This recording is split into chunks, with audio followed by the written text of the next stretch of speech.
What's up, everyone? Welcome to today's video. Welcome to the Video Game Fight School channel. Thank you very much for tuning in. I'm moving this video up front because I got a very interesting set of comments from one of my audience members. Many of you remember that I've been working on building a computer that I would say will compete with console. And I've been talking about it, and this computer costs about, $650 to build. If you watch my videos where I've been actually putting all this together, I'll actually share the playlist. The playlist is not available right now, but I'll share it for you guys.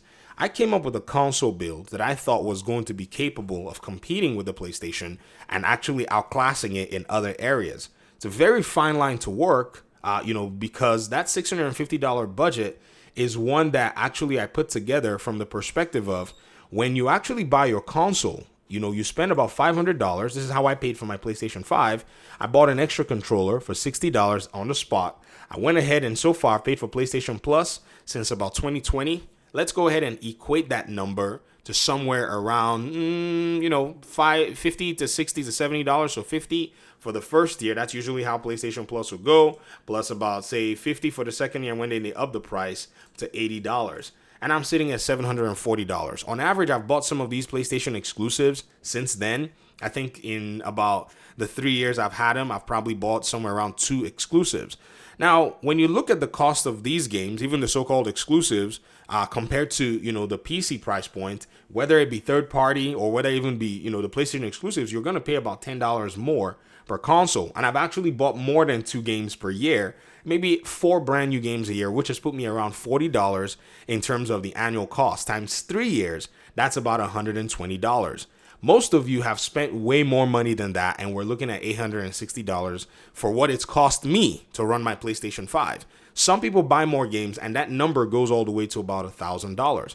But I decided, what if we take $650 out of that money and build a computer that's going to give the console a run for its money?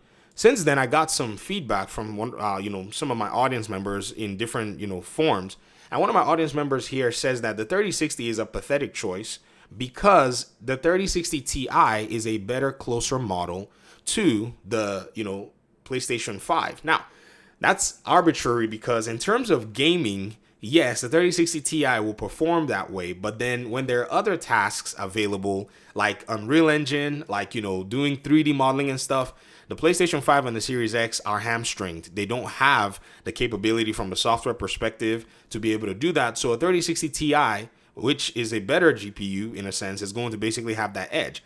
But a 3060, which is one that I actually opted for, is one that I picked because I wanted the extra VRAM buffer. The 3060 Ti does not have that. And in some instances, the 3060 Ti will collapse when it comes to testing. So I went ahead and actually looked, through some testing and stuff and just basically showcased that, yes, the, 6700 non-XT, which is actually closer to the PS5, is one that I should have probably bought. But the problem is they've inflated the price so much, and I didn't necessarily think it was actually worth doing. And so I went with an NVIDIA model because with an NVIDIA model, you have creator capabilities. That's also another reason I went with that. So I put together the build, and the build is sitting right now at $650 for everything. You can check the link in the description. I actually made a video about it as well too, just to go ahead and ensure that people are looking at this, and I basically have the video right here as well. I'll put the link in the description for you guys. Now, when it comes to this particular conversation and saying, okay, well, the 3060 12 gigabytes is not equivalent to, it's a dedicated GPU, it's already better, but in terms of games, it's going to have its limitations, but overall, it actually wins because of the other functionality. But let's say even with video games, why did I go with this particular GPU? Well, very simple. I went with the GPU because I knew it gave you the extra VRAM buffer because you're now building a PC and you might decide to dabble into all kinds of crazy stuff. You might want to maybe do game development. You might want to use maybe Photoshop. And so I went ahead and bought this model, which is basically this 3060 Phoenix V2 by ASUS. I could have gotten a dual fan overclock version that you can actually, slightly overclock for a little bit more, but I didn't want to deal with the Ventus series. With my experience, I've actually had some issues with Ventus. When I actually bought my first Ventus for, I think it was a 3070 from Best Buy, that GPU did not work. I had to drive all the way back to Best Buy. My 6800 XT is an MSI, but it's a different MSI, sub brand, and it does work well for me, which I'll speak about here in a little bit. Now, if at this $300 point, I actually ignored the 4060, which is also the exact same price, and a better gaming GPU than the PlayStation 5. Here it is. You can buy yourself a 4060 for $299 if you want to maybe go for, an Aero with a Y or something, with 3 fans or whatever. You can get that. But I did not want to go for the 8 gigabyte limitation. I wanted to ensure that we had a lot more VRAM so that when we dabble into stuff, the PC has more future proof in a sense. Another thing too is the 6700 XT is now overpriced because everybody now knows that it's basically going to be the equivalent. And so the 3060 Ti having the lower VRAM memory also is somewhat overpriced because it will have a little bit in terms of performance, but then you're limited by the VRAM, stranglehold.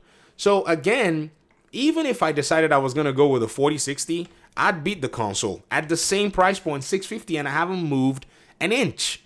So already, ladies and gentlemen, I think this particular comment, I was actually going to ease into this particular argument. I was going to build the 3060, device, showcase some games. I already made my very first rough draft test with Spider-Man and God of War. I was going to do a very detailed test to see at the settings, what FPS we're going to get, the visuals, how we're able to basically enjoy the games. But it appears that some people are not necessarily ready. So we're going to speed run this particular argument and basically put it down because it doesn't make any sense.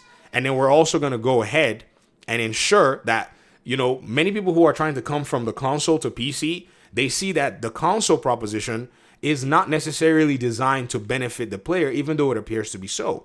Why I say this is because even though we're saying that the consoles are $500, the consoles are not necessarily $500. The companies are selling these things at a subsidized loss in order for you to come into the ecosystem so that they can monetize you more.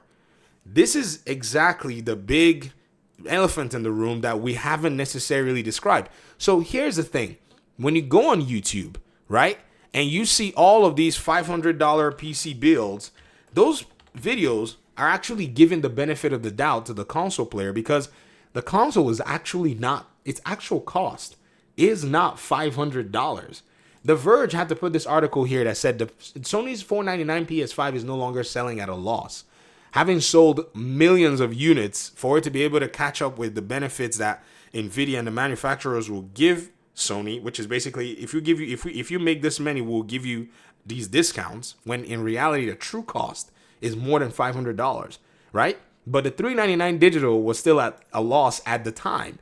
PlayStation basically put this out there, and they haven't said anything anymore about the loss on their consoles, which, seeing that they basically dropped their projections by 5 million, they might be only breaking even at this point after having sold 50 million or still at a loss.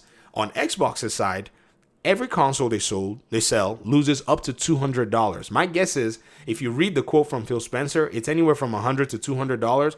My guess it's about $100 loss on the Series S and anywhere from $150 to $200 loss on the Series X.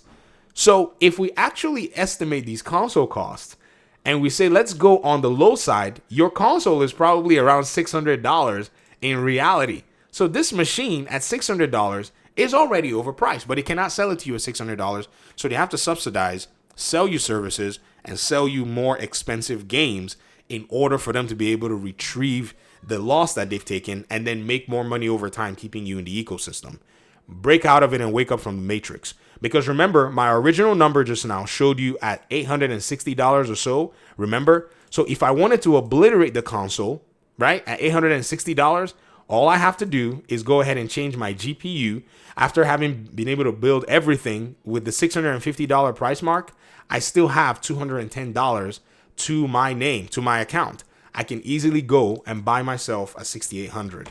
This GPU is $390. You can buy it at B&H. If you sign up for their Paybu, incentive, you don't pay taxes. They'll ship it to you for free. And so extra $100, or even technically extra extra $91, or $92, you're going to get a better GPU than the PS5. You're going to maintain your $860 mark.